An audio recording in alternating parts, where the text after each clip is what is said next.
Hi friend, সবাই কেমন আছো? আশা করি সবাই ভালো আছো। তো আমি চলে গেছিলাম 25শে ডিসেম্বরে গোমার চার্চে।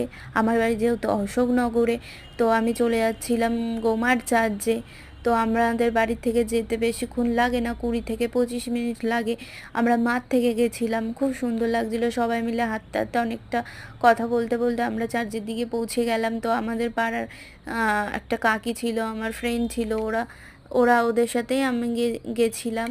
তো আমরা চলে যাব চার্চের মধ্যে, কারণ আমরা দুপুরবেলা যেহেতু গেছি, দুপুরবেলা লাইটিংগুলি বোঝা যাচ্ছে না। এখানে যারা যারা আঁকা প্রতিযোগিতা করেছে তাদের সব আঁকাগুলি ওখানে টানিয়ে রেখেছে। এটা একটা ওরা থিম করেছে একটা যিশু খ্রিস্টানের। এখানে রাত্রেবেলা নাচ টাচ হবে, হয়তো বক্স সামনে রয়েছে যেহেতু।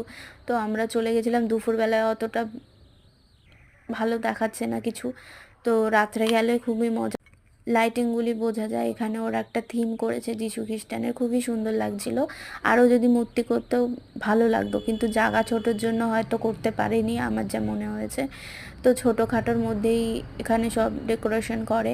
এটা একটা ফুলের গার্ডেন করেছে। আর সামনে থেকে মানে গেটের দরজা বন্ধ ছিল, যেহেতু আমরা বন্ধ ছিল বলে আমরা পাশ থেকে ভেতর থেকে মানে একদম পাশ থেকে একটা দরজা ছিল, সেখান থেকে আমরা গিয়ে চার্চের ছবি তুলে নিয়েছি। এখানে একটা পুকুর, মানে এখান থেকে একটা